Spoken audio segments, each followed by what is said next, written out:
Bismillahirrahmanirrahim. Assalamualaikum warahmatullahi wabarakatuh. Perkenalkan, nama saya Yudi Sulistyo. Saya mahasiswa keperawatan profesi nurse dari Stikes Jati, Tangerang. Di sini, saya akan menjelaskan prosedur perawatan luka. Sebelum saya menjelaskan prosedur perawatan luka, di sini saya akan menjelaskan apa itu perawatan luka. Nah, perawatan luka adalah tindakan merawat luka dengan upaya untuk mencegah infeksi, membunuh, atau menghambat pertumbuhan kuman atau bakteri pada kulit dan jaringan tubuh lainnya. Nah, salah satu indikasinya itu terdapat tanda-tanda infeksi pada luka seperti kemerahan, bengkak, nyeri, dan munculnya nanah atau pus. Ya, kita langsung masuk ke tahap prainteraksi. Untuk tahap prainteraksi yang pertama, melakukan verifikasi program pengobatan klien atau melakukan pengecekan program terapi. Kemudian yang kedua, ada mencuci tangan. Untuk mencuci tangan, 6 langkah. Yang pertama, 1.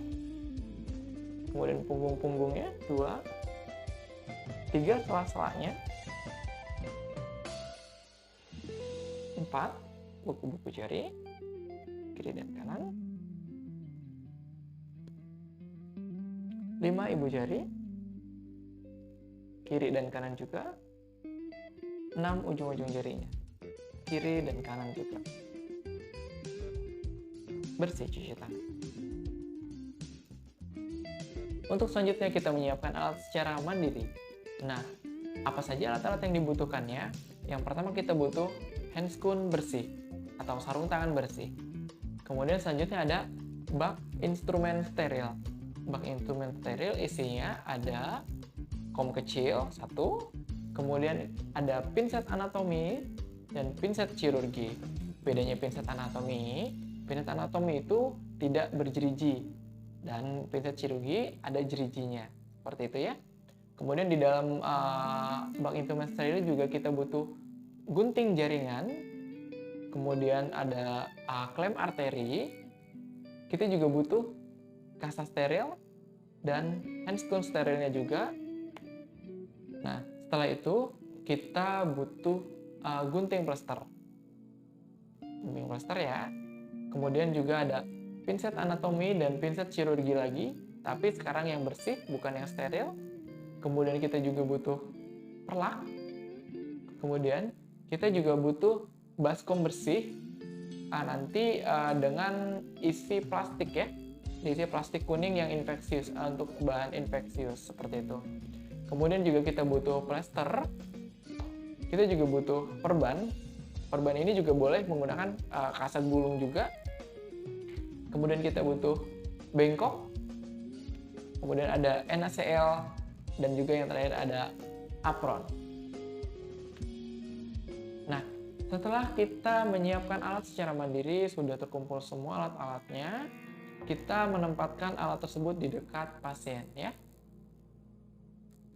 Tahap selanjutnya itu tahap orientasi. Untuk tahap orientasi, yang pertama kita harus memberikan salam dan menyapa nama pasien itu dengan senyum, salam, sapa, sopan, dan santun. Kemudian selanjutnya kita melakukan kontrak waktu, tempat, terhadap tindakan yang akan kita lakukan kepada pasien.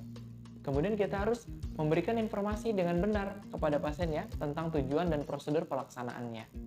Dan yang terakhir, kita harus menanyakan persetujuan dan kesiapan pasien sebelum melakukan tindakan. Mungkin contoh komunikasinya seperti ini.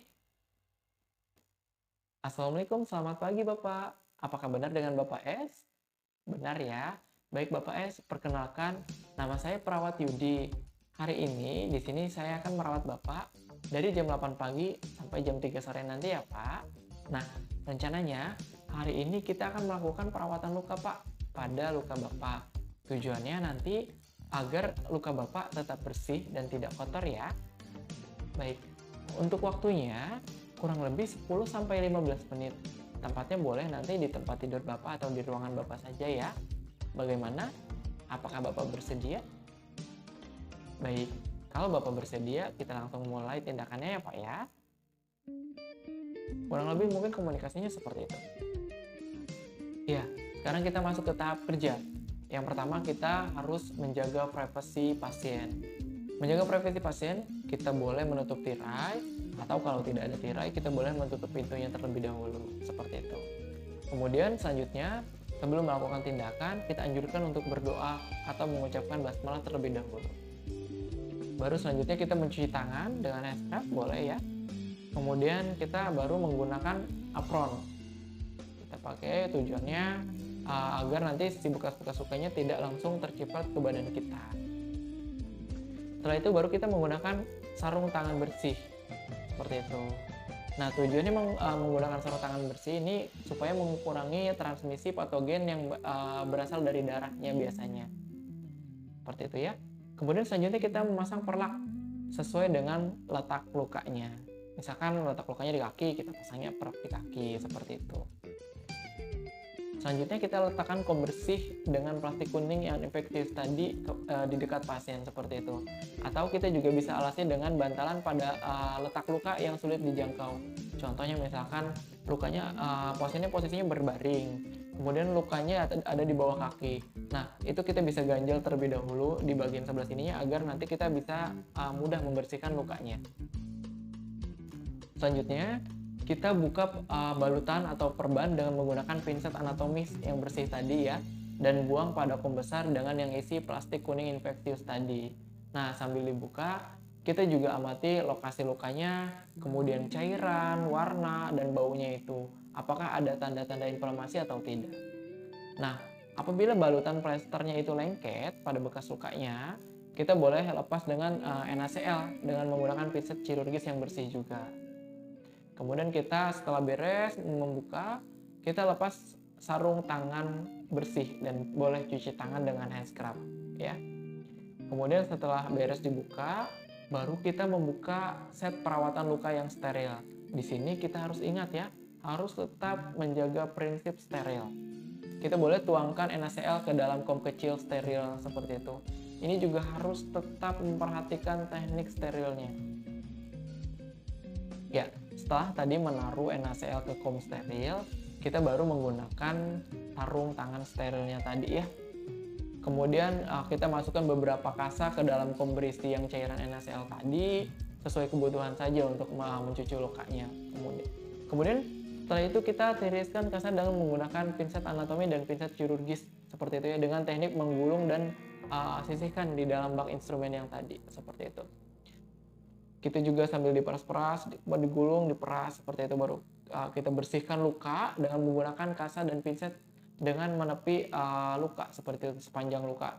Intinya kita bersihkan dan keluarkan pusnya seperti itu apabila terdapat pus. Kemudian kita juga boleh menggunakan gunting jaringan dan pinset kirurgisnya itu jika terdapat luka yang memang harus dibuang seperti itu.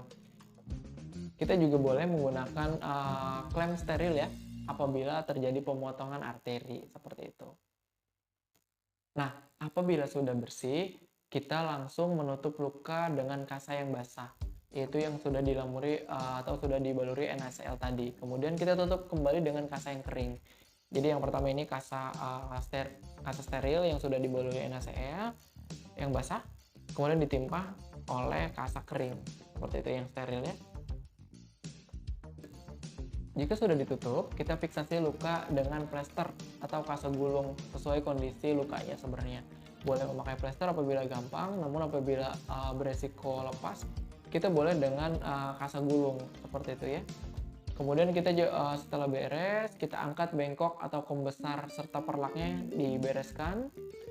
Nah, setelah itu baru kita melepas sarung tangan steril dan boleh mencuci tangan dengan hand scrub. Setelah beres juga kita boleh membuka apronnya seperti itu ya, dan kita merapikan pasien dan bantu pasien ke posisi yang senyaman mungkin. Setelah beres, baru kita bersama-sama dengan pasien mengucapkan doa kembali atau mengucapkan hamdalah setelah selesainya tindakan. Ya, kita masuk ke tahap terakhir, yaitu tahap terminasi. Untuk tahap terminasi, yang ini kita harus melakukan tindakan sesuai dengan kontrak waktu yang sudah kita sepakati dengan pasien. Kemudian kita harus mengevaluasi hasil tindakan. Dan kemudian kita harus juga mendoakan pasien agar cepat sembuh, itu wajib ya. Kemudian kita harus berpamitan juga dengan pasien dan mengucapkan salam, jangan lupa. Dan selanjutnya kita harus membereskan dan mengembalikan alat ke tempat semula, seperti itu. Mungkin contoh komunikasinya saya bantu sampaikan ya. Baik Bapak S, tindakannya sudah selesai. Bagaimana sekarang kondisinya setelah dilakukan perawatan luka? Agak lebih baik ya Pak ya. Baik, saya doakan agar Bapak cepat sembuh ya Pak ya. Kalau begitu, karena tindakannya sudah selesai, saya pamit terlebih dahulu ya Pak ya. Nanti kalau ada apa-apa, Bapak boleh panggil saya ke ruangan. Seperti itu. Assalamualaikum Bapak. Lalu kita membereskan alat tadi. Kemudian kita jangan lupa juga yang terakhir, mencuci tangan. Mencuci tangan saya praktekkan kembali. 1, 2, 3, 4, 5, kiri dan kanan, 6, kiri dan kanan juga. Nah, yang terakhir kita juga harus mencatat kegiatan dalam lembar catatan keperawatan. Itu yang lebih wajib. Baik, itu saja penjelasan perawatan luka. Kurang dan lebihnya mohon maaf. Wassalamualaikum warahmatullahi wabarakatuh.